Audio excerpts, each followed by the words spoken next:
afternoon to everybody. I think we have a lot of people now joining us. There were over 200 people registered for the webinar. So thank you very much for being available for this webinar, and I hope it will be of interest for you. First of all, I will introduce you Dr. Isabel Sanchez Magro, Medical Director at Merck and President of the Spanish Association of Pharmaceutical Medicine, AMIFE, who will open the webinar. So Isabel, go ahead. Okay, thank you, Anna. Good afternoon, everyone. Well, on behalf of the Spanish Association, let me thank you for dealing and joining this webinar. So I think these events represent a nice opportunity for sharing experiences and practices over COVID times across our countries, European countries at the time, among Greece, Italian and Spanish colleagues, and more than 100 million of cases that you can see in my first slide that so far the world is temporarily closed. And let me take a couple of minutes from the introduction, Spanish experience, and then later on, Dr. Cesar Hernandez, as head of a Spanish agency, will give us more details from our health system perspective. Okay, the next one. Here you can see the faces of COVID times. This pandemic delivers a mainly consequence for COVID disease. And so Spanish healthcare system mainly dedicated to COVID-19 patients. However, we had to face other challenges, and other specialties and consultancies were affected a lot and reduced to minimal or phone consultation. But in addition, and by facing other challenges despite COVID, such as learning how to manage risk population, for instance, the oncology patient with coronavirus infection.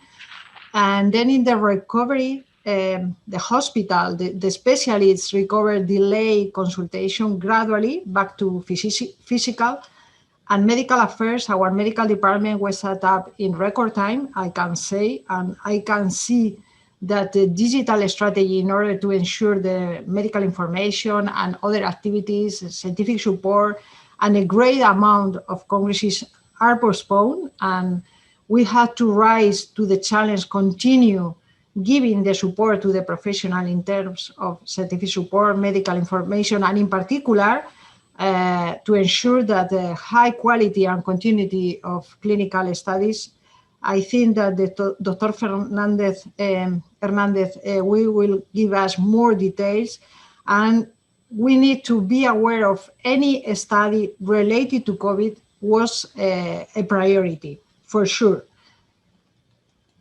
And where we show all the content that the medical affairs can digital deliver our ACPs, and our main activities as a medical department covers a lot of content that is aligned with the needs of our ACPs. That is why we must continue sharing it all in a digital way with the best resources, and of course dealing some barriers, such as non-digital profile, reactive information, high amount of digital events, or let me say that difficult to find ACP's interests. And finally, otherwise, let me share some activities from AMIFE. AMIFE drove the following activities, and in March, the former president, Dr. Lupe Martinez, makes a statement to AMIFE members in view of the worsening of the pandemic and the declaration of the state of alarm by the Spanish government. And during pandemic, AMIFE also has collaborated through its social networks and Twitter, in LinkedIn, and the main objective is to disseminate the prevention and health messages that the authorities have addressed to society. And another important task from AMIFE was the voluntary work, volunteering of medical professionals in the pharmaceutical industry in the control of the spread of COVID-19. Some physicians belonging Our association offers important voluntary work, driven by a high sense of duty as healthcare workers helping their fellow frontline doctor. And finally, EI.E.F.I organized a series of webinars with the medical director groups, meetings during 2020, sharing experiences and vision in the COVID crisis. The period was between April and May 2020. And then let me finalize, because last but not least, about people.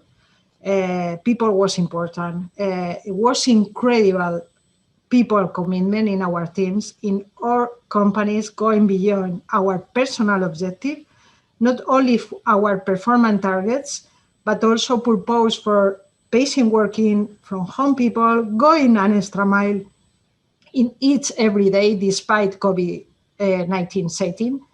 And so this pandemic is still reaching, and people continue support patient, healthcare professional or institution, research centers.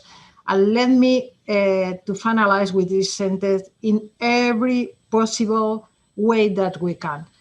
And then this is my main message, that the high commitment of our EI.E.F.I, our association, but importantly, the people belonging to our association working an extra mile in front of the ACPs, in front of, at the end, in front of patients, and to ensure that every activity is working in a right way. And then I think it's time, by listening Dr. Hernandez, probably most importantly that my part, in order to summarize all the activities running in our country. And please, Cesar. Thank you very much, Isabel. It was very interesting. And I think, also for people to know what activities were developed by EI.E.F.I. So now our first speaker will be Dr. Cesar Hernandez Garcia, head of the Department of Medicine for Human Use at the Spanish Medicine Agency. Dr. Hernandez is a rheumatologist by education, has a doctoral degree in medicine from the Complutense University in Madrid. He worked as deputy medical director in one of the largest hospitals in Madrid before joining the Spanish Medicines Agency, first as a technical advisor and currently as head of the Department of Medicines for Human Use. Dr. Hernandez coordinates over 200 people in the agency and is responsible for the areas of clinical trials, regulatory affairs, clinical evaluation, quality, pharmacovigilance, coordination with the European Medicines Agency, drug approval through centralized procedure, pediatric drug units, among others. There are many more roles. So Dr. Hernandez, we are very happy to have you with us and to learn about COVID-19 pandemic in Spain and the role of the Medicines Agency. Well, thank you, and good afternoon, Anna. Good afternoon, Isabel. Thank you from a cloudy today, Madrid. Can you see my screen, right? Yes. Okay. Well, it is a pleasure to recap on what has happened during the last year, because, I mean, to be honest, it has been a very intense year for everyone. But I feel like I mean, I wouldn't say 30, but 2 or 3 years of my life have passed during this year. To be honest, before March 2020, I mean, we were somehow preparing something, but we were not aware of what we were preparing.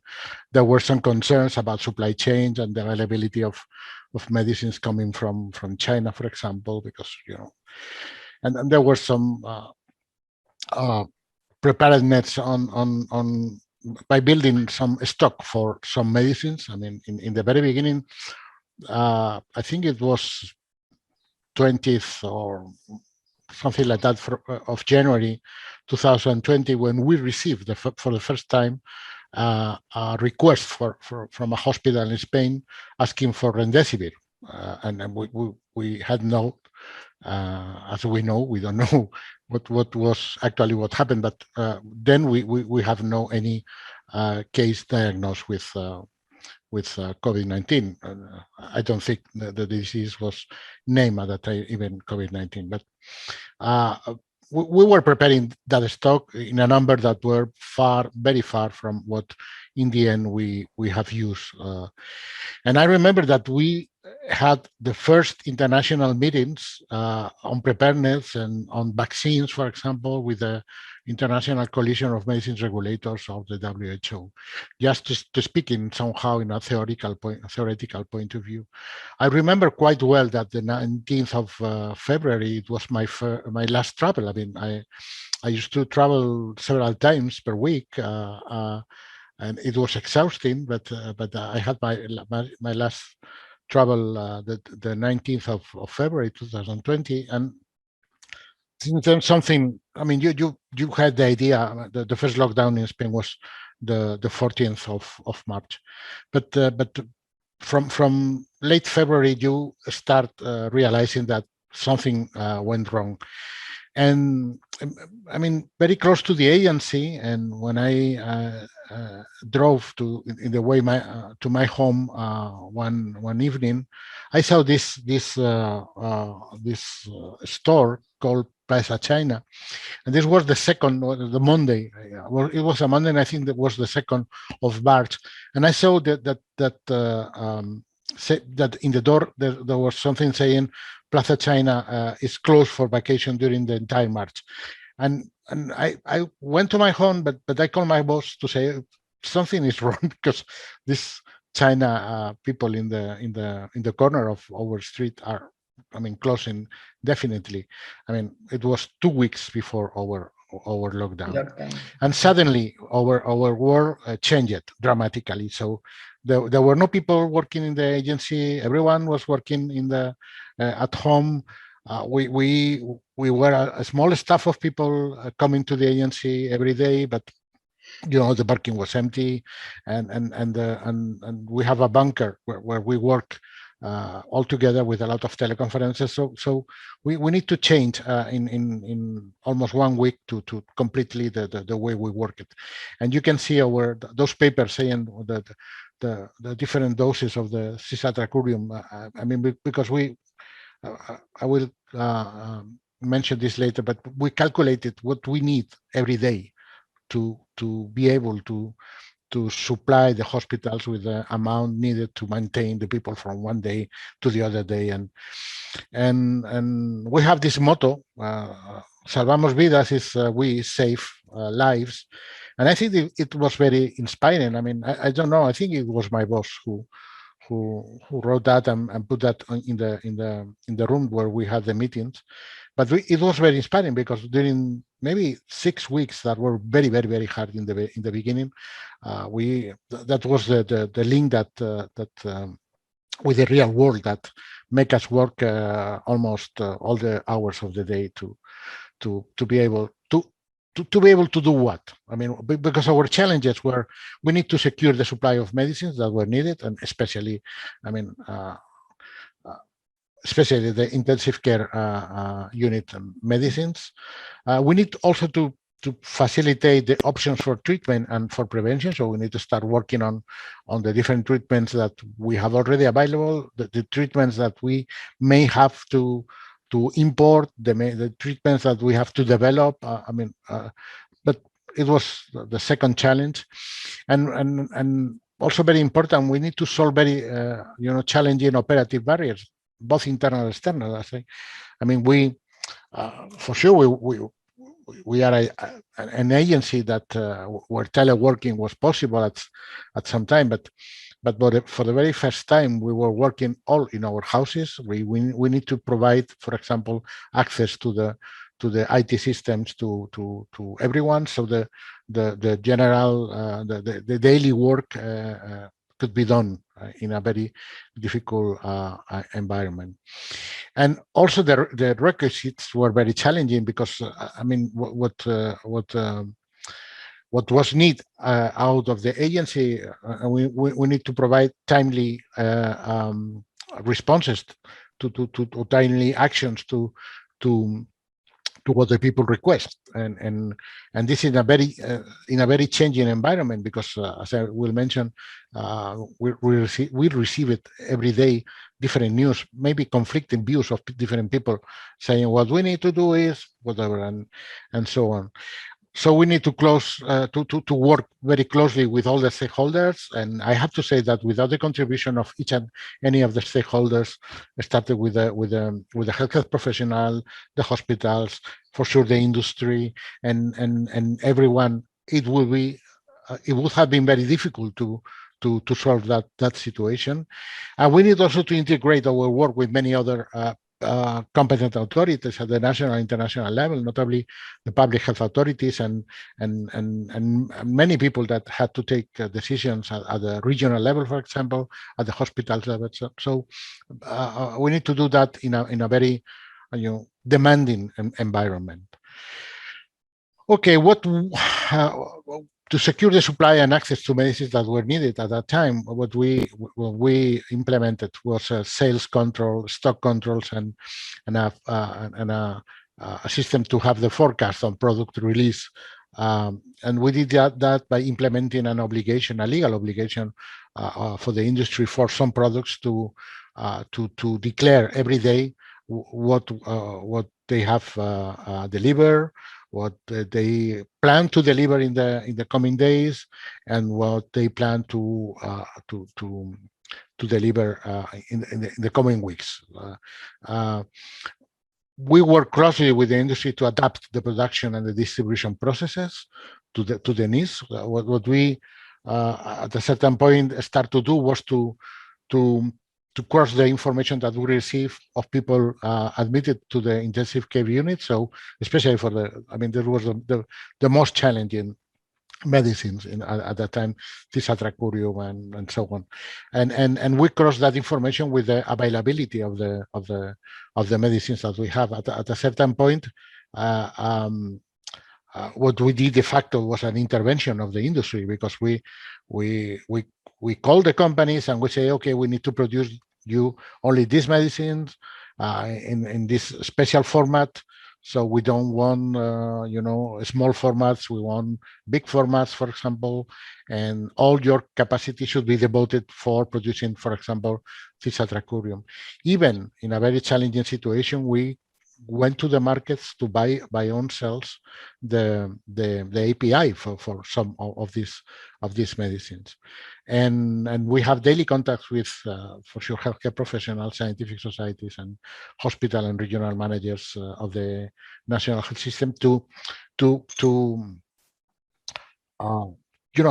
match the demand with the offer.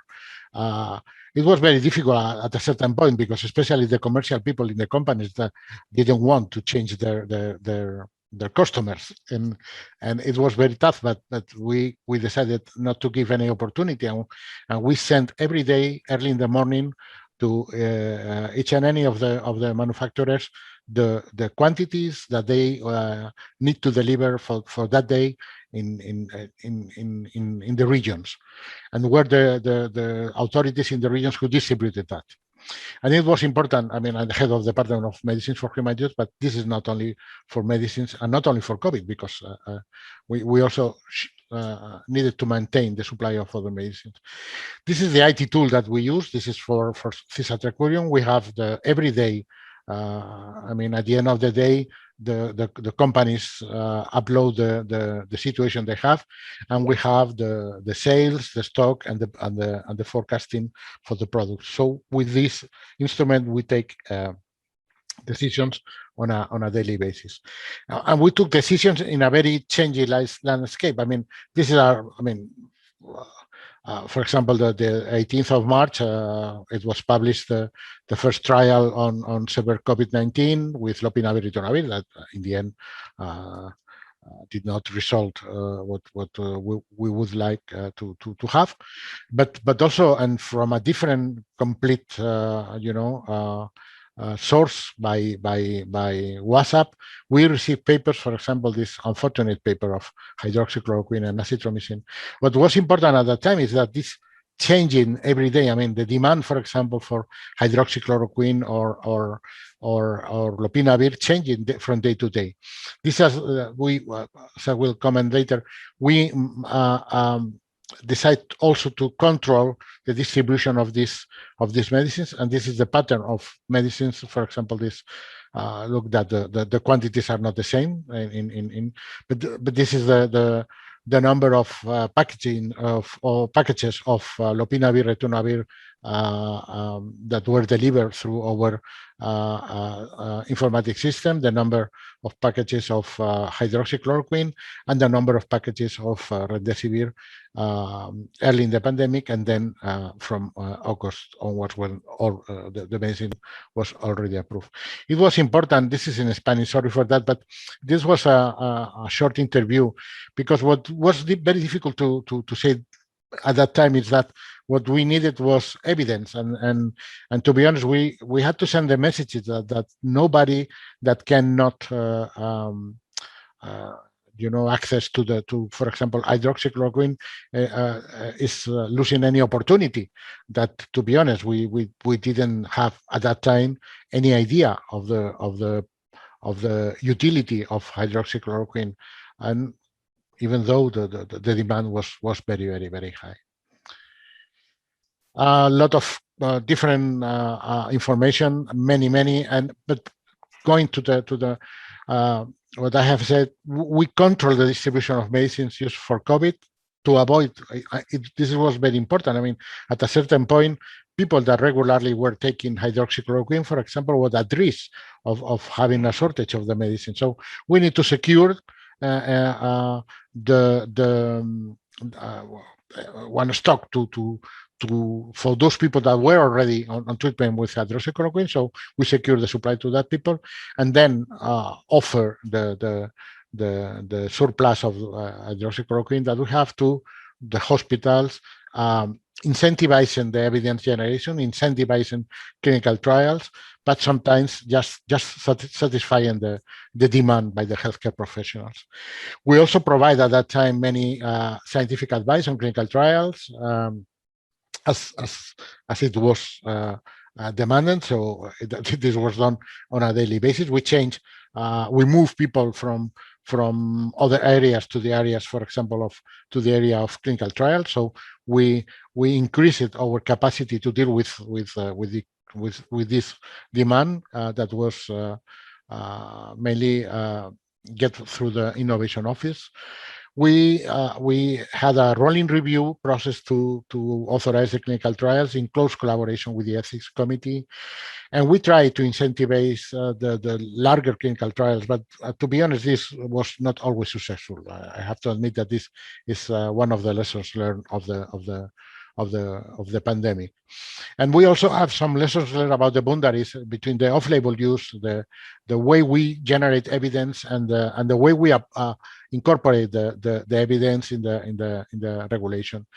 This is our website when we show the different clinical trials that have been approved for COVID-19, 172. As I told you, not all of them were big enough to generate, and in fact, not all of them even have been initiated. I mean, 20% of those clinical trials just were approved, but no, for different reasons. Sometimes because it came too late, or because in the end the sponsor had not the capacity to do it, have not been initiated. What I think is important, this is the way we work with knowledge and approval. This is the curve of knowledge. For sure, the knowledge increases with time. There is a time you can put this point in the left or in the right, if you are most brave or you are more conservative. But anyway, there's a certain point where the knowledge is enough to give full approval or a conditional marketing approval. This is based mostly on patients, including clinical trials, and then once the medicine is approved, most patients receive the medicine out of the clinical trials. But what we have witnessed during this period is that thank you to clinical trials with a more pragmatic design, like recovery or discovery or or solidarity of the WHO, we had the opportunity to generate in parallel with those more classic clinical trials, with these pragmatic clinical trials, and evidence that I think has been useful to modify the way we generate the knowledge. So we can change. We have demonstrated that we can change this curve to these others, so the knowledge is generated faster. So you can get your clinical your approval or your conditional marketing approval earlier, even at the same time. And after that, this is a trend for sure. You may have more patients out of clinical trial but registered, and that also will complement the way. So somehow the pandemic has changed our view. This is the first two ladies that received the vaccine in Spain, and I put that pictures because we were involved from the very beginning in this. I have to say that for me it has been the most challenging, but also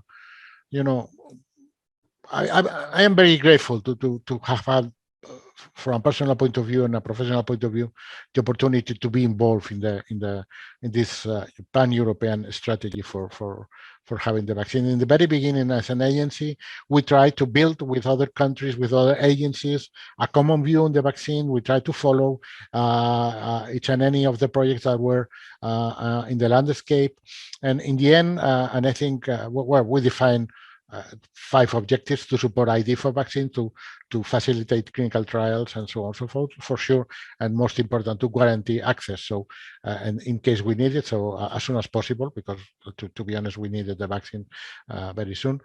We also work with the public health authority to define the needs and the different scenarios so once we have the vaccine, we could start our vaccination campaigns, and important to build and to promote capacity for production, and to build international alliance with other countries. I think I think that this has been a very successful history in the European Union. We have had the opportunity to have a common strategy for all the countries, with and that allow us that for example, after a slower starting of the vaccination campaign, and I can speak later on that, but we are not in the way to be on the even above other continents. And what is very important for me, and you can see here, is that with the exception of Malta and probably Hungary, because of the Sputnik vaccine and the Chinese vaccine, all the countries in Europe have followed the same pace in the vaccination campaign, what I think is a success in the end, because I can imagine how difficult would have been to have different policies and vaccination campaigns in Europe. We all have felt that we have lived an unprecedented situation, and I think it's true. For us, has been completely unprecedented. But to be honest, and I read this book the last summer, and I recommend to you this Pale Rider from Laura Spinning about the Spanish flu of 1918, because I was very surprised to see how the situation had been essentially the same 1 century ago that what we have lived. Even then, quinine, for example, without any proof that it was for that flu, was one of the medicines that were used at that time. Pretty much the same we have used hydroxychloroquine, for example, and the same social dilemmas between openness and lockdowns were already there 1 century ago. So, yes, an unprecedented situation, but the world for sure has changed, but not so different from what our precedents have lived in 1 century ago. Well, some general conclusions to finish. We as a medicines agency, we have to be at the service of the society. So everything that is needed from our side should be there. We have to work for that. No, it is important that for the future, we understand that more preparedness means more resilience, and we as the European Union, we as a countries, and we with the regions, we need to be prepared for that. For sure, that means more even money in advance, or some structures or tools that in the end may not be used, but just in case you need it, this preparedness should be there. We also need to find the right balance between what is urgent need and what is evidence generation.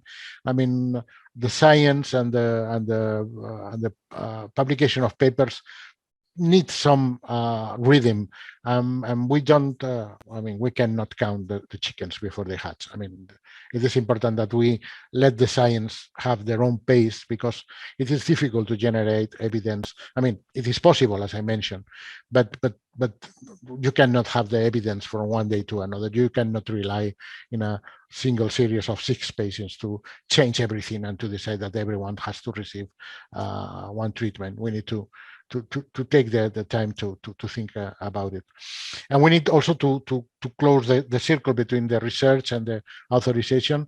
Many of the products that we have used are repurposed products, and repurposing is one of my main favorite issues. And the dexamethasone case, I mean, I think it's a good case study for this. And my final take-home message is that, I mean, for sure, we need more cooperation and less competition. We need more cooperation in research. We need more cooperation in production, and we need more cooperation in sharing experience. One of the things that has been more successful in my experience during this time is the way we have worked, for example, with vaccine. We have shared risk, and we have shared also the benefit of working in the same direction altogether. And thank you very much. This is my last slide. I will be in the. Thank you very much, Dr. Hernandez. We have 2 questions now, although we have a panel discussion at the end of all the presentations. I would like to share with you these 2 questions that we have. One is, how many clinical trials were impacted by the pandemic, either temporarily paused or terminated? And what was the rate of recovery in Spain? I don't have the exact number of clinical trials that were, slowed by the pandemic. We put in place several measures to try to avoid that any of them may be impacted. So, and I, to be honest, I have to say that many of the measures that we took at that time are here to stay. For example, remote monitoring of the will be there. I mean, we have the IT tools, we have the possibility to do it. We just have to adapt that. And I think that I have to say that beyond what was approved or agreed at the EU level by different countries, we opened that opportunity of remote monitoring, for example, for all the clinical trials, not only for those for COVID, and not only for those but for more severe diseases. But having said this, I have to say, I'm sure that there are clinical trials that have been impacted by the COVID. I hope that most of them may recover in this time. And the second question, Anna? And the second was, is it possible to predict increased demand for certain pharmaceutical agents? Could you advise on certain agents with expected increased demand? Well, I think what is important, I mean, sometimes it's impossible to predict. I mean, to be honest, if someone told me in the very beginning of the crisis what would have been the increase in demand, probably I would have failed in the prediction, because we have a tenfold increase in the demand of ICU medicines, and that was a huge increase in the demand. What I think is important, and this is another lesson learned, is that if you have the industry that are, ready to change in a very short period of time, and I think this is possible. This is, in fact, what we did.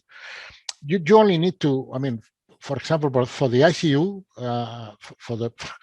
hopefully we don't have another opportunity to test this. But if I have I had to plan, but my plan is not to build an increase in the production of just maybe 2-3 times, just enough to spend 1 week, 10 days, because if you have the industry ready to change and to be ready to produce, maybe in 10-15 days you can start producing whatever you need. You need the plants and you need the API for sure, and you need to be prepared to do it just in case you need it. It was difficult to anticipate the exact amount of the demand. I think the key is to have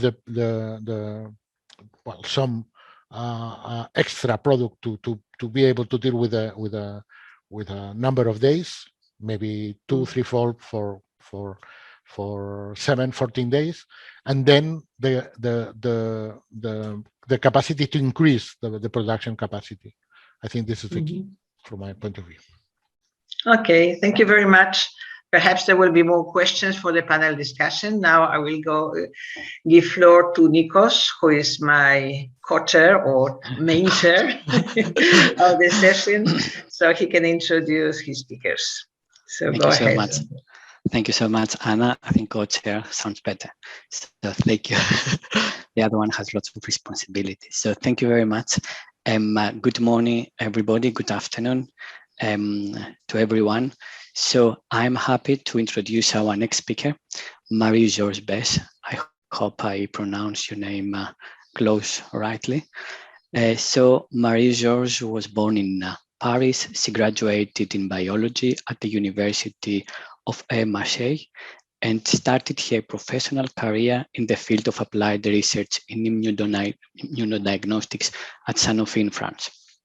Marie-Georges spent more than 20 years at the Research Institute Servier, holding roles of increasing responsibility both locally and internationally in the field of clinical research until she became Director of Clinical Operations for Italy and then for Greece. During that time, Marie-Georges gained extensive and in-depth experience in the field of drug development from phase 1 to 3 and late phase studies. The years dedicated to research allowed her to get in touch with the Italian and international scientific communities. Since December 2018, Marie-Georges holds the position of Medical Director of Servier in Italy with responsibility for the entire company portfolio. She's been actively involved in the Italian Society of Pharmaceutical Medicine for many years, where she has been a member of the executive board for the last 7 years. She was elected as a president of the Italian Society of Pharmaceutical Medicine in June 2020. Marie-Georges will talk to us about the Italian experience and the role of Italian Society of Pharmaceutical Medicine during the pandemic. So Marie-Georges, the floor is yours. Thank you, Nikos. Thank also to EFAP and EFAP Academy for the kind invitation. I will now share my presentation with you. Please give me a feedback as soon as you will see it. Yes, we can see it. Okay, great. Perfect, excellent. Thank you very much. I will share the Italian experience in COVID-19 and the role of the Italian Society of Pharmaceutical Medicine. As you may remember, Italy has been the first country outside of China to be affected by the virus. And since January 28, when we had the first 2 cases confirmed at the Spallanzani Hospital, which is the biggest hospital for infectious disease, in 2 Chinese tourists. A couple of days after, the World Health Organization declared the pandemic as a public health emergency of international concern. Maybe not everybody heard this declaration. And the same day, the Italian government suspended all the incoming flights from China. It was a very good decision, but as useless as the other European hubs were still open. On the 21st of January, the government declared the state of health emergency for 6 months in order to be able to react very quickly to take the decision needed to fight the COVID-19. And the 9th of March, the country stopped. Total lockdown was declared in Italy, road empty. Other European countries, as it has been said before by Dr. Hernandez, also had the same decision, took the same decision after, but it was very strange. Today we are at 4,250,000 cases in Italy. The median age is 46 years, slightly unbalanced toward the male, and we have a tragic number of 127,000 deaths. Looking at the proportion of cases by decade of age, the blue bar, you see that the 2 decades, the most impacted are the 40-50 and the 50-60. But the deaths in orange occurred since starting from 16 years old. The vaccination campaign, we roughly reach 50% of the population today that receive at least 1 dose. It means 14 million people that are fully vaccinated in Italy. Thanks to this campaign, very aggressive campaign, day after day, we observe that the situation is improving. We have the circulation of virus is slowing down. We have a decrease of total number of cases, decrease of hospitalization, and also in occupancy in intensive care units. But the first assessment of the year 2020, beyond the COVID-19, we count another mortality non-COVID-19 related in Italy due to emergency room closed, people afraid to go to the hospital, visit canceled, screening not done. We count 30,000 deaths more that we are used to count in Italy. We also observe a shortening of the life expectancy, which is about 2 years in north of Italy and around 9 months for the whole country. We can say that the COVID-19 is the biggest crisis Italy faced since World War II. So now moving to the role of SIMeF, first some data to introduce our society. SIMeF was created in 1964, so we are not chicken of the year. But 3 years ago, we changed our name in order to correspond better to the mission we are doing and to be in line with the environment in which we move. We count more than 1,000 members. SIMeF is in contact with the public and private institutions in the field of pharmaceutical duty, and we are also in contact with scientific societies. We have a journal, our own journal, that is published once every 2 months. And our core mission is to propose training and information for scientific and professional purpose. For that, we have 12 very active working groups, and I'm proud to present them one by one.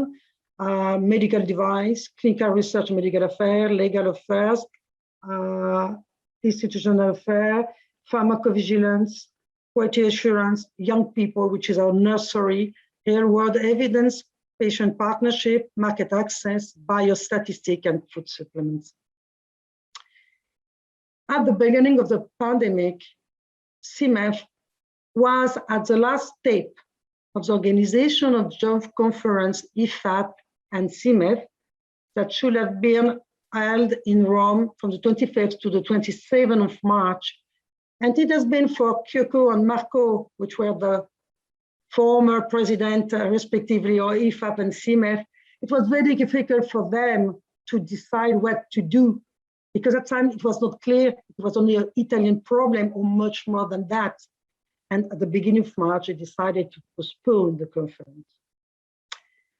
SIMeF was also in the middle of the organization of the election. Every 3 years, we renew totally the board of directors. It was a paper election. We send an envelope at home, in office, and it has been, believe me, a nightmare to recover the vote and wait for the end of the lockdown to have a slot with the notary and to know the results of our election. So what we did, first, we understood quickly that we were tackling something bigger than us. It was not a matter of days or weeks, but much more. And what the most important for us, it was to keep in touch with our members, to be from support, to be a platform for exchange. What Dr. Hernandez said before, to collaborate, to be an element of collaboration. For that, we needed to acquire the appropriate communication tools. It looks like funny today to say that, but 18 months ago, we were totally devoid of such tools. So thanks to the GoToWebinar technology, we have been able, for the new board of directors, to have a high frequency of meeting, to rapidly try to get in touch, all of them together, to also have on board a working group to boost their activity, to be close to them. Usually, all the seminars we perform were organized in the two big cities in Italy, which are Rome and Milan. Thanks to the webinar, we are able to disseminate largely to reach each and every SIMeF member wherever he or she is located. And we offer a broad choice of topics and also format, a classical webinar, 3 hours, courses, half day for a couple of days, or pills, very short, well adapted for updates. In 2020, we organized 28 webinars, really of excellent production, and more than 60 webinars for this year today. We also have been able to network with other scientific societies, and we organized 6 webinars for training for young people. It was very interesting.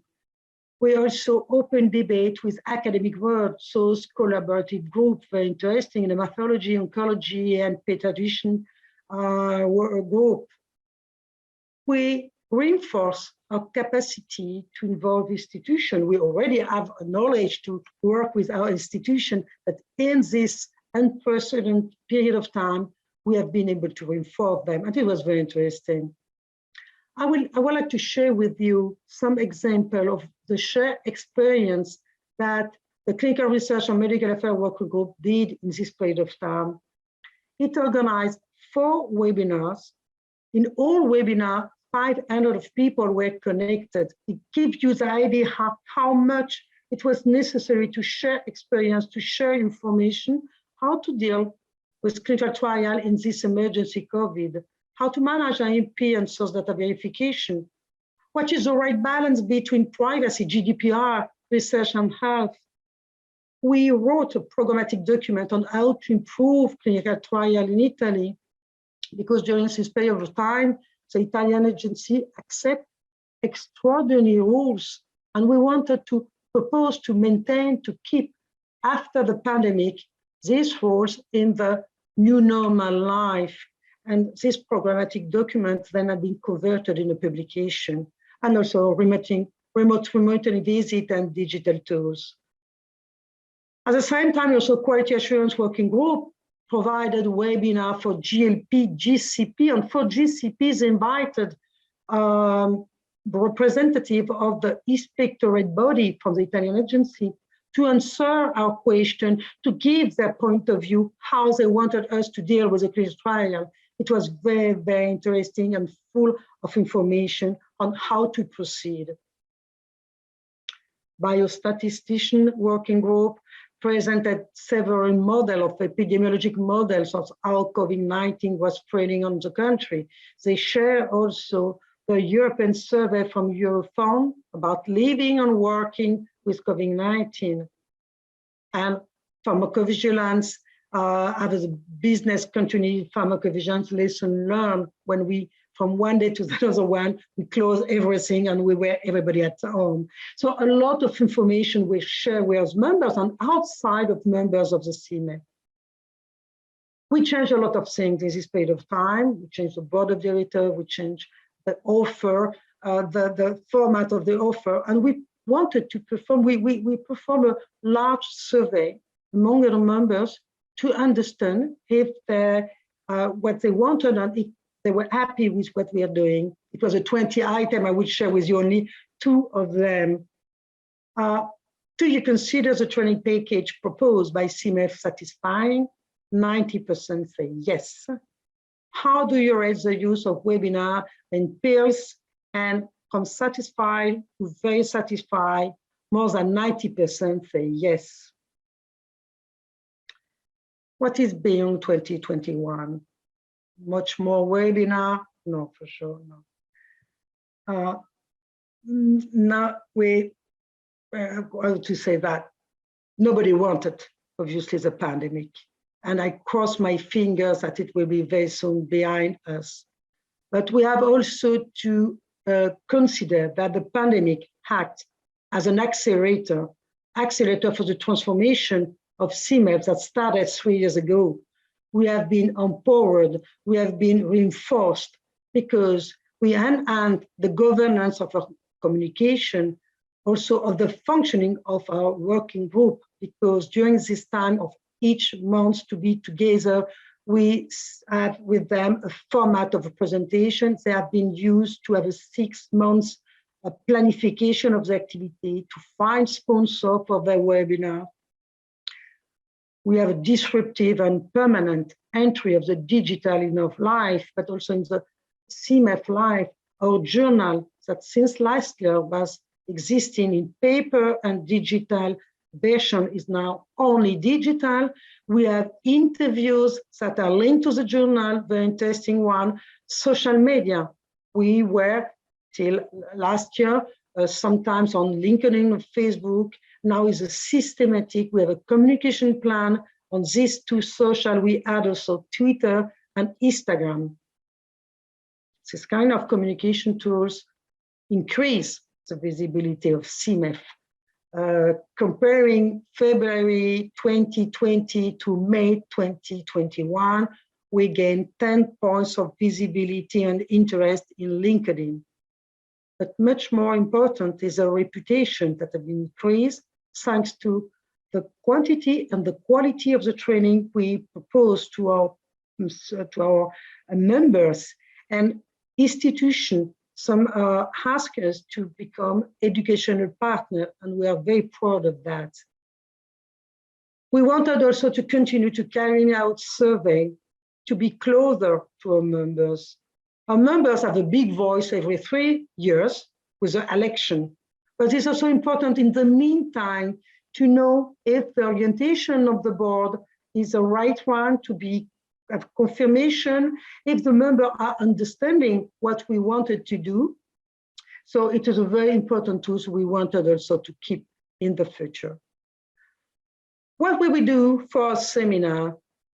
We will move to a mixed model for our seminar. For sure, we will keep and favor the webinar for 3 reasons. First of all, it's not free of charge, but it's not expensive. A webinar is easy to organize. You have the facilities to have very high-level speakers, even foreign speakers in your webinars. And what I prefer is democratic.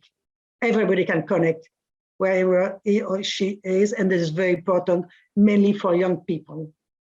We will also slowly reintroduce some physical presence initiative, event, for few initiatives where we can have an added value.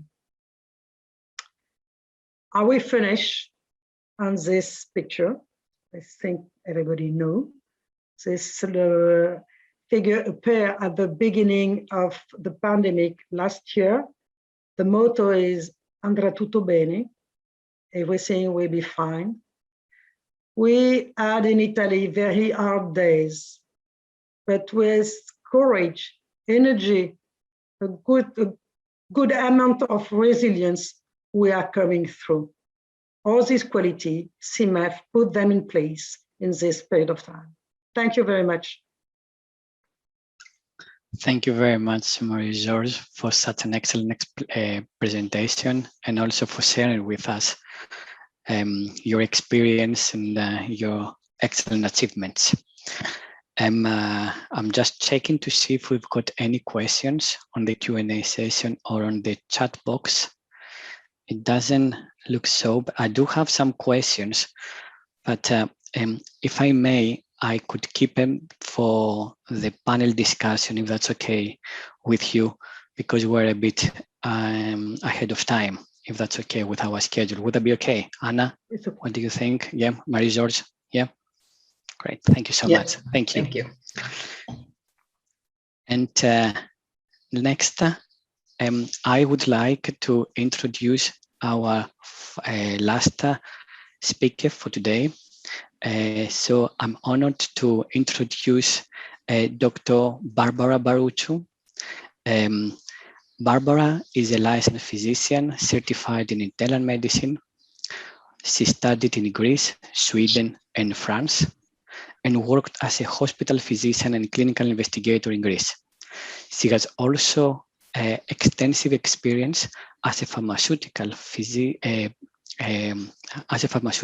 physician in clinical development and medical affairs in the pharma industry, holding leadership roles in Greece, France, and Switzerland, with her last position being Western European Chief Scientific Officer at Novartis. Barbara has a wealth of experience in medicine development, with a contribution to more than 200 global clinical development programs that led to the successful introduction of innovative drugs and publication for the clinical practice of medicine. Currently, Barbara is an independent medical and pharmaceutical medicine consultant affiliated with Greek Medical School's postgraduate courses on infectious diseases, molecular basis of human diseases, and clinical pharmacology therapeutics. Barbara is the president of Hellenic Society of Pharmaceutical Medicine and EI.E.F.I president-elect. Last but not least, Barbara is a member of European Forum for Good Clinical Practice and a member of faculty of American College of Greece.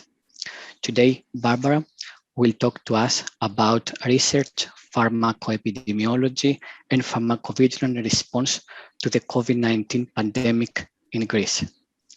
So, Barbara, the floor is yours. Well, good afternoon and good morning to everyone. I'm delighted to join the EI.E.F.I for Mediterranean countries virtual exchange on COVID-19 experiences. And I will try to contribute the Greek Pharmaceutical Medicine Society, known as EI.E.F.I, priorities and planning with COVID-19. I don't know if you are able to see my screen. We do see your screen, but we don't see your presentation. I mean, we see some bump. I'm sorry for this. I will try again to. Yeah, that's okay. To share and hope that it comes this time. Yes, we can see your presentation now. Perfect. Thank you. Okay, I'm on full screen right now.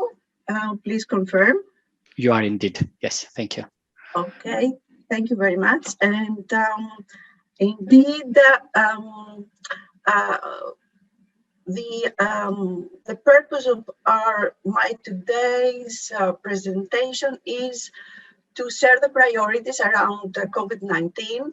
And actually the priorities were, first of all, to maintain our core scientific activities in order to keep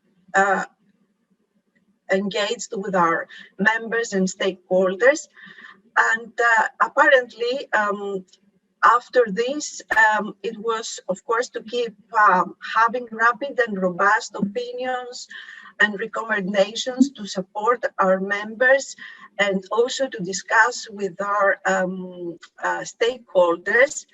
And definitely it was a great priority to accelerate our digital transformation as a society and to manage many more changes needed for the post-COVID-19 era. And with this in mind, I will try to outline for you, first of all, the epidemiology in the country around the disease. And of course, I will touch on the progress of the vaccination campaign. Of course, I will refer to our research activities and pharmacovigilance and pharmacoepidemiology actions. And I will dedicate also a part of this dialogue to our to the emphasis we gave to patients' educational activities around COVID-19 and particularly about vaccines R&D. Coming to the surveillance data on COVID-19, I'm presenting here the picture that reflects the situation as of yesterday, end of day.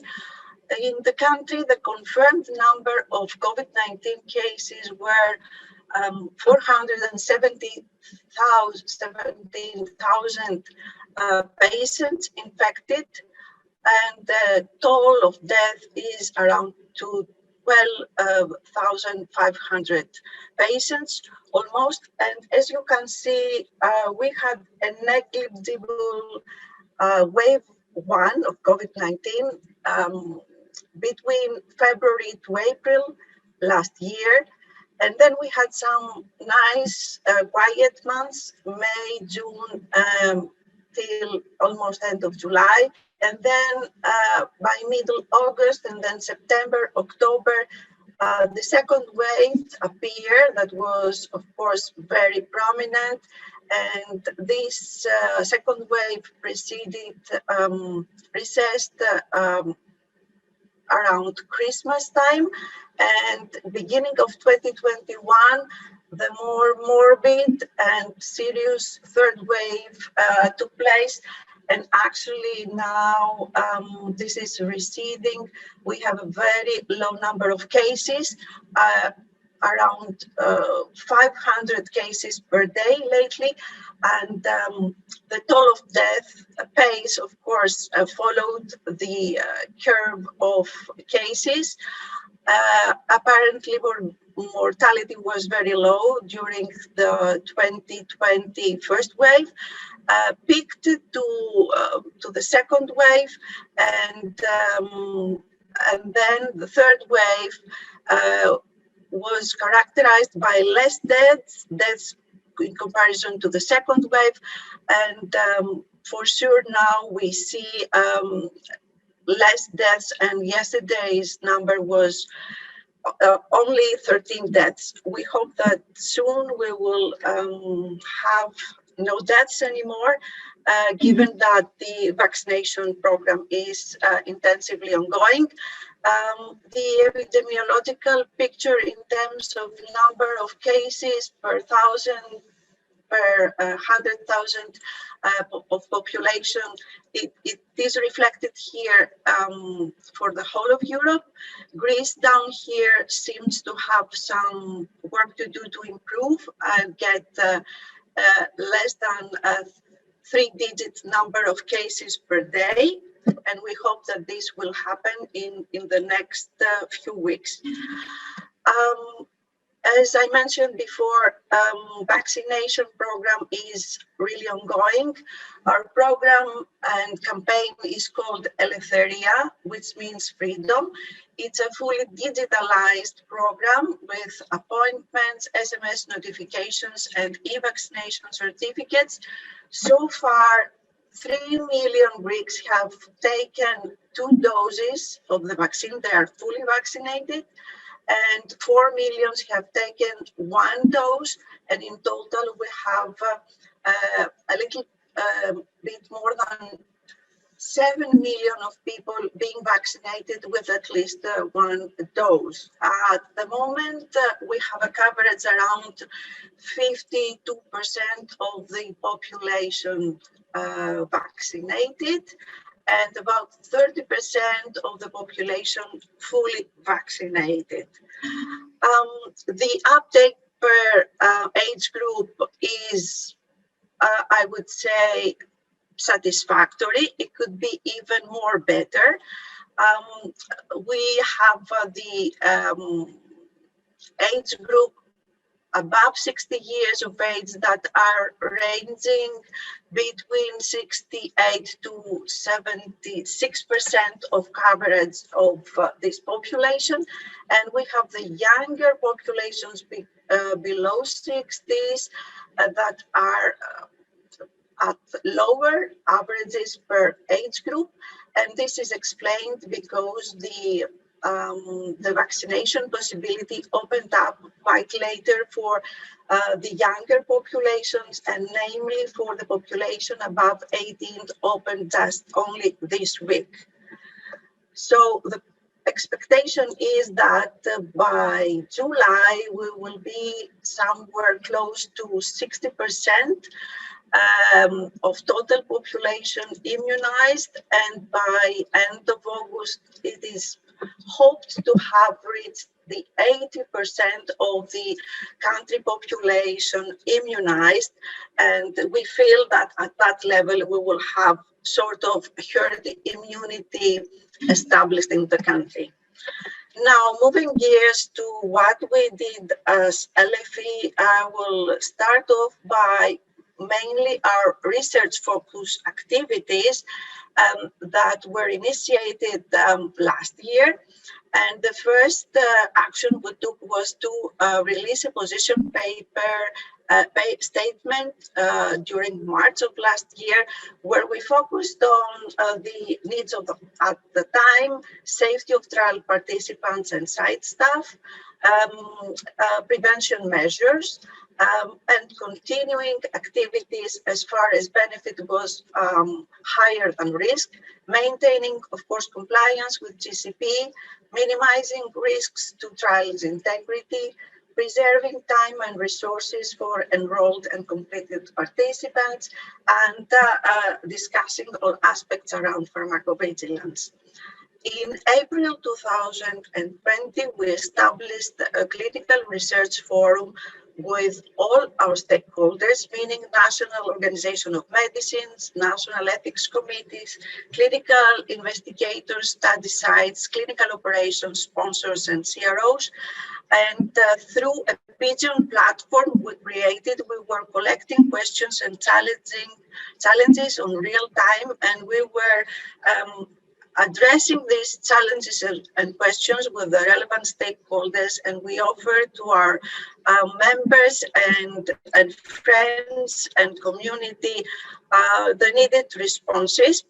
And of course, this platform fitted a series of webinars around clinical trials, real-world evidence, pharmacovigilance, MSL Day, and patient support programs that were in relation to giving a whole coverage to the topics of that have been impacted due to the COVID-19 pandemic. And mainly, we ended the 2018 with a series of clinical seminars for patients, and we took this action in cooperation with the Greek Patients Association, which is an umbrella organization, a federation of all patients associations. And LFE has a memorandum of understanding with this particular federation of patients associations, and we are their scientific collaborator in terms of medical, clinical, and patient advocacy matters and aspects. And with them, mainly, we took patients through the R&D process for the vaccines, so that they can understand that although it was a speedy process, it was a process that covered all necessary prerequisites and standards for quality, safety, and efficacy. And this was very much appreciated and had a high acceptance by the patients group. Now, moving into 2021, we have created a plan of activities with one main activity per month, and we have one sort of activity that is really prominent.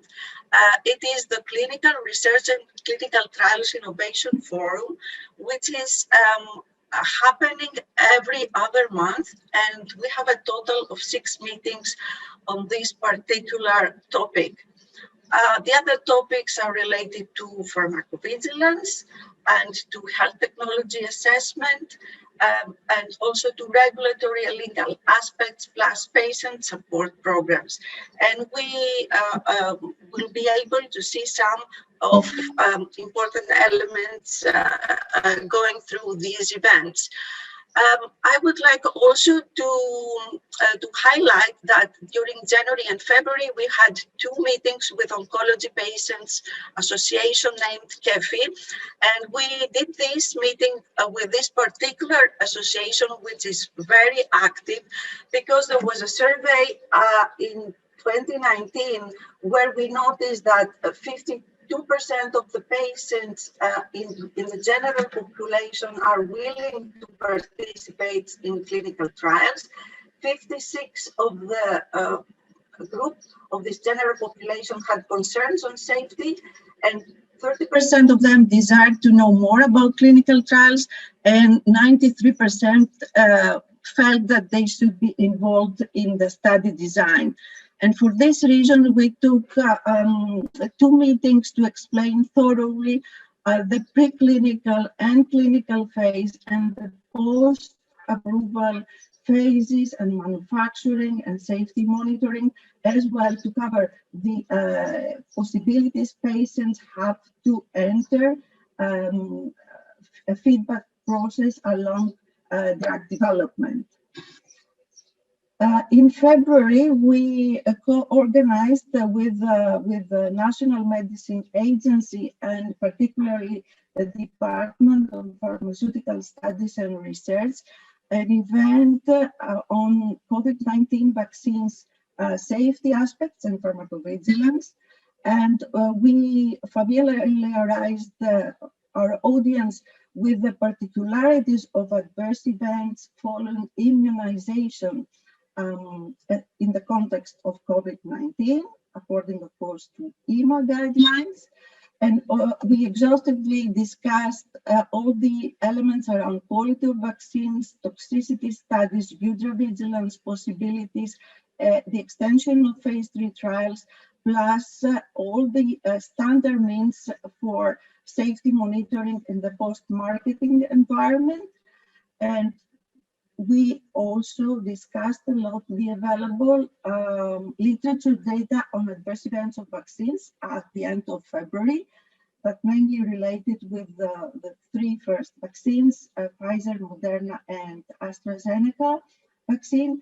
And last but not least, we discussed the national procedures for the assessment of severe or life-threatening rare adverse events following immunization of citizens in Greece through the committees of the National Organization of Medicines, the National Pharmacovigilance Committee, and the National Vaccination Committee. These 3 organizations were 3 bodies work quite in close collaboration, and they still are, and they update recommendations on vaccination and their safety based on real-time updates. What we are really proud of is, as I mentioned before, is the Clinical Research and Clinical Trials Innovation Forum, which happens every 2 months. And the third meeting coincided on 20th of May with a Clinical Trials Day celebration, and we had an extraordinary event discussing remote clinical trials and remote SDV in parallel to the importance of remembering Clinical Trials Day and celebrating the award that the recovery trial received based on the dexamethasone data that they offered as a humanistic and medical breakthrough for the management of COVID-19. In April, we dedicated our health technology assessment group to patient centricity and patient preferences studies. And in addition, we discussed the fact that COVID-19 treatments were not assessed by health technology assessment evidence standards. And that was, of course, something that also our Spanish colleagues mentioned, and that the quality of the observational studies of the repurposed drugs that were used under the emergency were not at all efficacious, but just waste of resources. What we learned during this era and with all our interactions is that we can work more collaboratively and we can co-create the future of clinical trials. Virtual trials are here to stay. They are more patient-centric, and new technologies should be assessed and adopted faster by regulators. We have noticed several advancements like acceleration to all COVID-19 pandemic related submissions, especially e-submissions have been established, digital approvals and signatures have become daily practice. Fast approvals around amendments and approvals of protocols were seen in few days without cutting corners. And of course, the fact that by prioritizing resources, we managed to maintain quality, integrity, and performance around clinical trials give us the strength and the perseverance to increase our readiness for future events that should be expected. And we need to work now on the changes needed for tomorrow. And with this, I'll come back to the fact that we need solutions like remote monitoring and trial decentralization as becoming new standards. And we work for this with our National Organization of Medicines and National Ethics Committee. Now, in few days from today, we have our National Congress on Pharmaceutical Medicine, where we will cover a lot of trends in precision medicine, advanced therapies, in digital trials, in current and contemporary pharmacoepidemiology, medical affairs evolution, and opportunities and challenges. The novelty of our Congress is that we are going to release for the first time the confirmatory phase 3 data of anakinra, which is a national investigator-initiated trial fully funded by Hellenic Institute for the Studies of Sepsis that is presenting the phase 3 results that will be used for the submission to EMA for an indication of immunosuppression for early management of severe respiratory failure for COVID-19. And of course, we will have a digital workshop where our medical affairs and MSL communities will present digital scientific experience from the pandemic, discussing evolution of relationships, of skills, of channels, and of people development. And with this, I would like to leave you and thank you for your attention and time, and happy to receive any questions. And we can keep in touch anyway via LinkedIn or via email. And with this, I give back the floor to our moderators.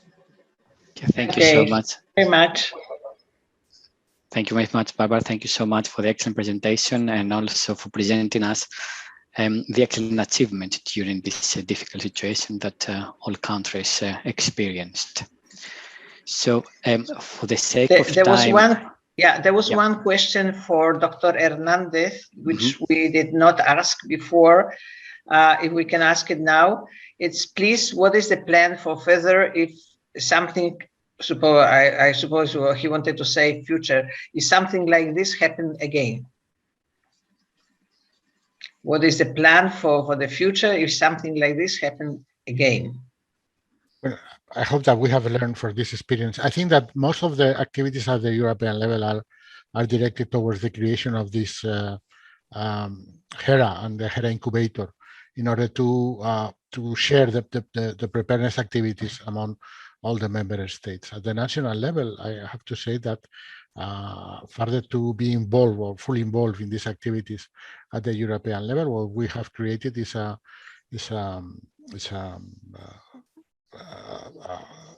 strategic stock of medicines for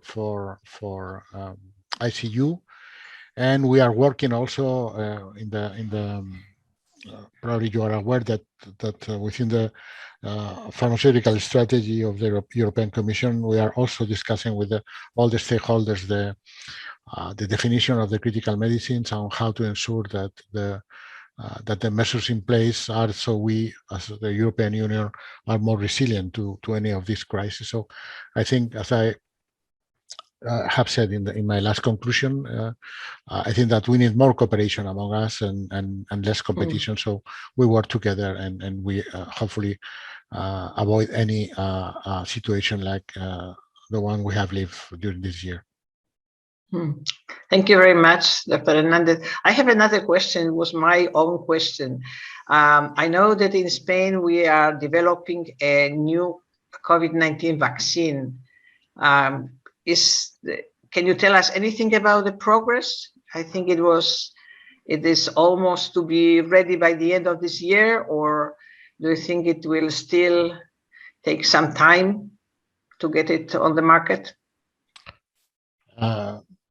Well, we have not just one. We have at least two that are ready to start some clinical development.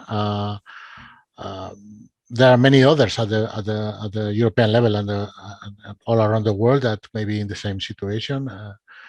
Whether these clinical trials are going to progress or not is something that I cannot say. What I can say is that probably we are next to change the way we do the clinical trials with the new vaccines, because first of all, it won't be possible to make the same clinical trials that we have had, for example, for Pfizer, AstraZeneca, Moderna.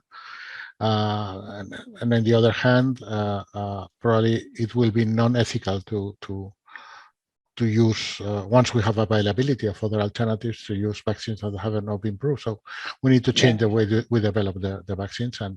And concretely, I think that we have at least a couple of developments that are very close to start the clinical phase. Okay. Anna and Nikos, may I contribute a comment to the learnings of the pandemic? Of course. Under the scope of preparedness for the next pandemic, which we of course not wish, but we may face. In my view, one of the great things that we learned beyond collaboration, of course, and beyond digitalization, is the platform trials. I think that Recovery UK trial is a great example for doing the right research under pressure of time and emergency situation, where we have a number of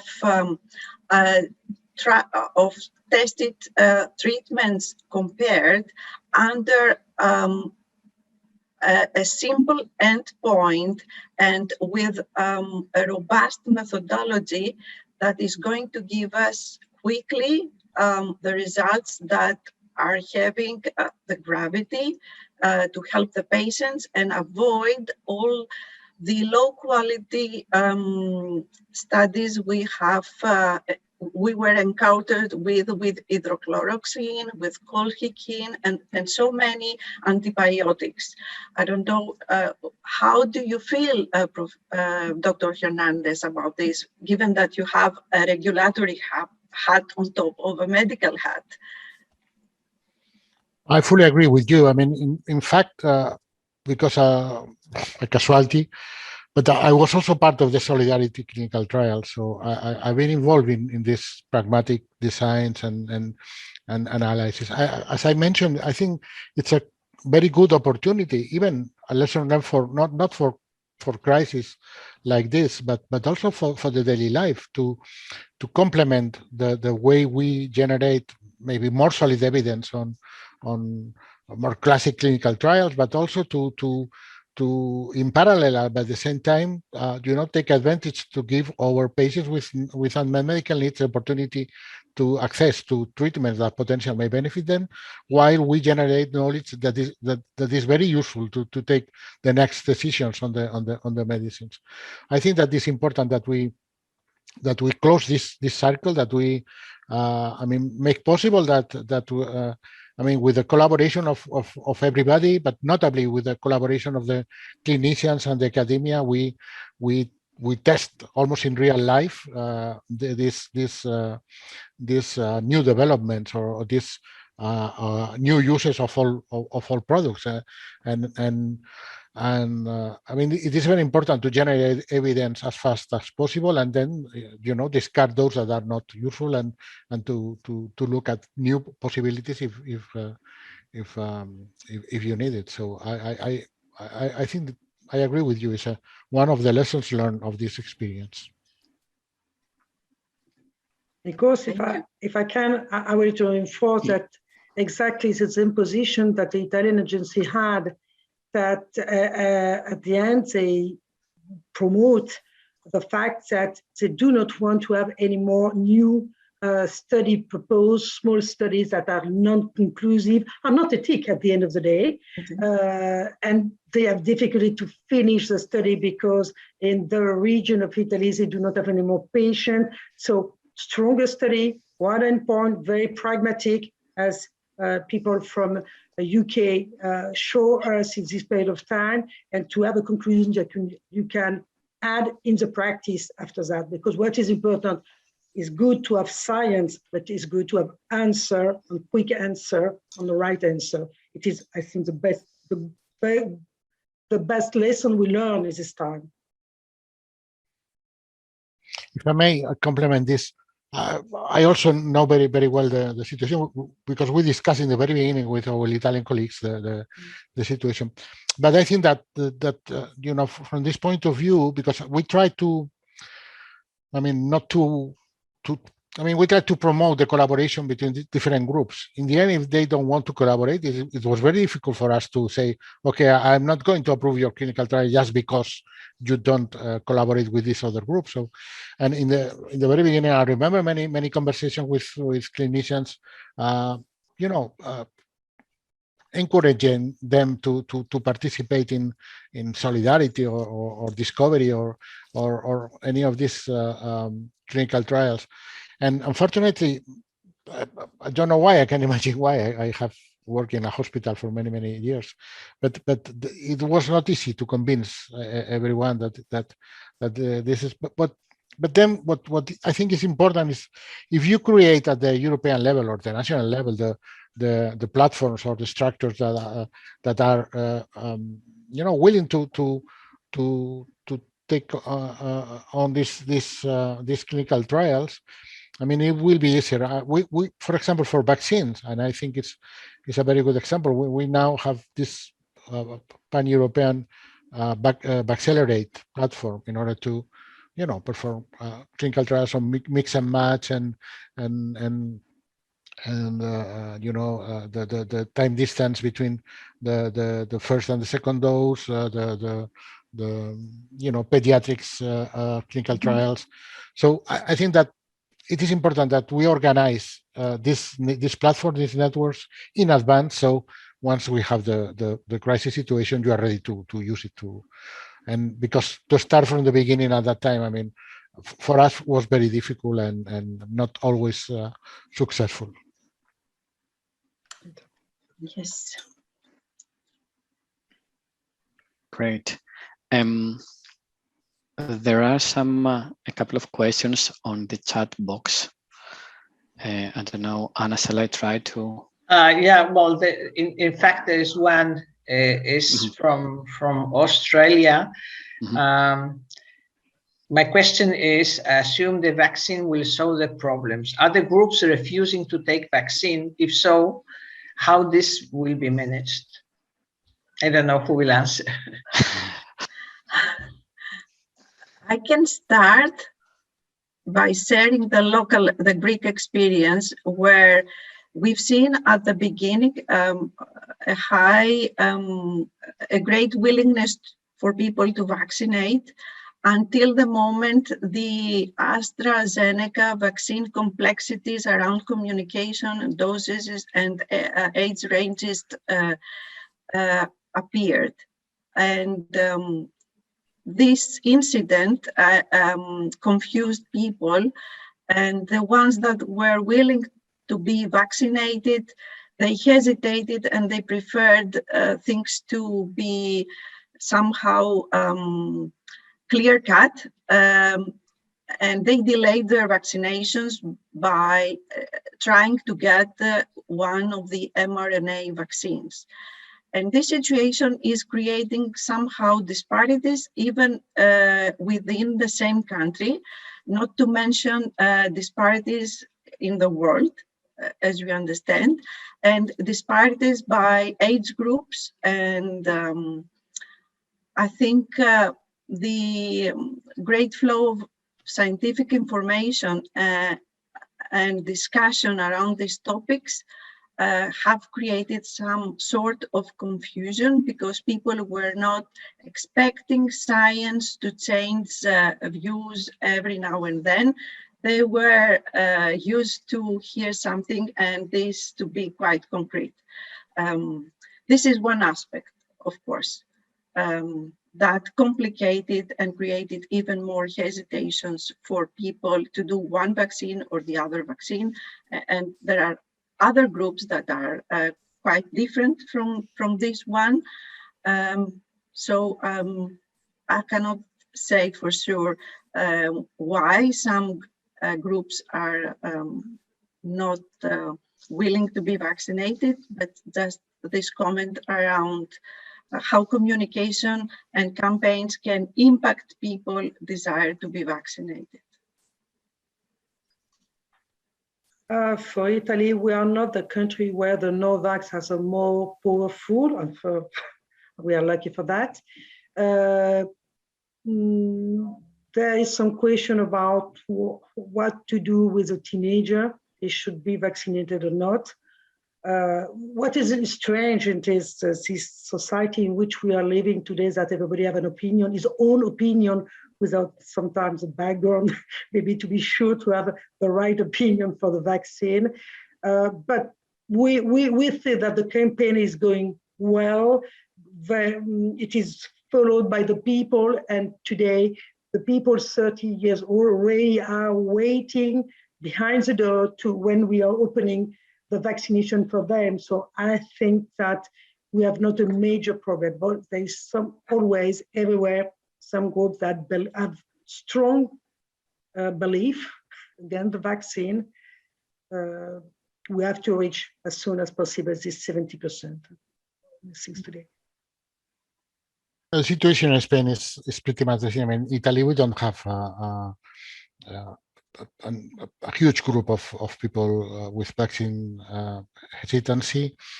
I think that we are getting quite well the milestone. What I would like to remark, and to be honest, I think it is important to say. I mean, 1 year ago, we didn't know if we were going to have any single vaccine that was going to be useful. And if you look, the situation now, I mean, I think that we have had different vaccines in developed. We have more in to come. I mean, for sure, the situation was not the same in autumn last year, or January this year, or March, or today. I mean, it is different. It is different to have only one vaccine and to have a very high rate of infectious and people dying.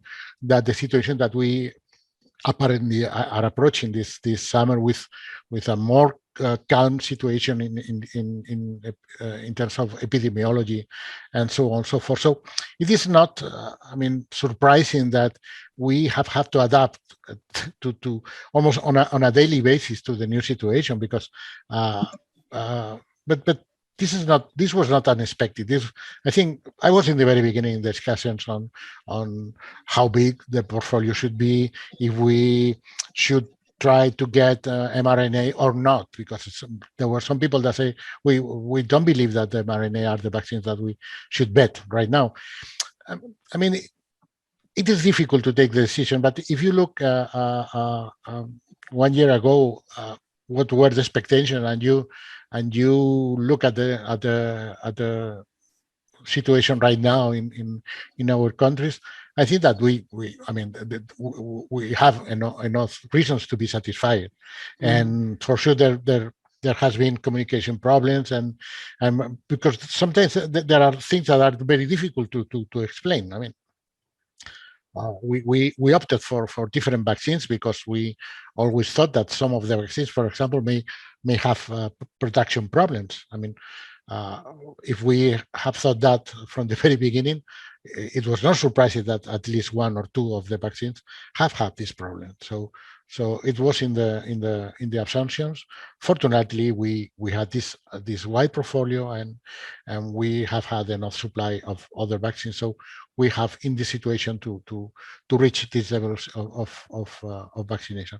And I would like also to say, importantly, because in the heart, in the backbone of the European strategy was the investment on a production capacity that is not only able to cover the needs of the European citizens, but also the needs of other parts of the world. I think that if you look at the number of vaccines exported, I think Europe is the source of most of the vaccines all around the world, to be honest. And we have received some criticism about that, and we are ready to donate through COVAX vaccines to the low and medium income countries. So, I mean, also in this strategy was the solidarity with the people. I mean, for sure, we all would have liked to have more vaccines in these 6 months of the year, but more are coming, and we will be able to fulfill these expectations with other countries. And to be honest, with the failures, and I'm very proud of what we have done in Europe, and how the things have evolved, with problems, with communication problems, with disputes, but in general, things are going well.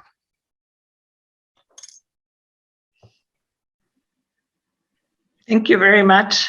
I think we are just running out of time, so I don't know if Barbara, you want to say some final words. I just wanted to thank all three speakers. Really, very, very interesting. I think it was something we learned, something new that we learned about 3 different countries, and it was very important for all the participants. Thank you. Thank you too. And let me close this meeting, because Marco Romano, EI.E.F.I president, for an urgent and unexpected reason, he cannot join. So asked me to conclude the meeting on his behalf. And of course, I'm extremely pleased for having this discussion and exchange today among the three countries, Spain, Italy, and Greece, the Mediterranean area. I believe we learned a lot from one and the other country, and we would like to thank, of course, the speakers for the preparation, the moderators for having us and moderating us here, and of course our audience for following us for more than a half an hour, and to also highlight the support and collaboration with our educational arm, EI.F.I Academy, and thank sincerely our colleagues in EI.F.I Academy for hosting us today and supporting us virtually to have this dialogue. Wish everyone a nice day or afternoon or a good evening, and share again my gratitude to all stakeholders for their support, and particularly the moderators and speakers. And we look forward to a next opportunity that of course will be after the summer, as potentially the next webinar will be in the last quarter of the year. Thank you again, everyone. Have a nice day or a nice evening. Take care, stay safe, and we keep in touch. Thank you. So much. Goodbye. Thank you very much. Bye-bye. Thank you. Bye-bye. Bye-bye. Bye-bye. Bye-bye.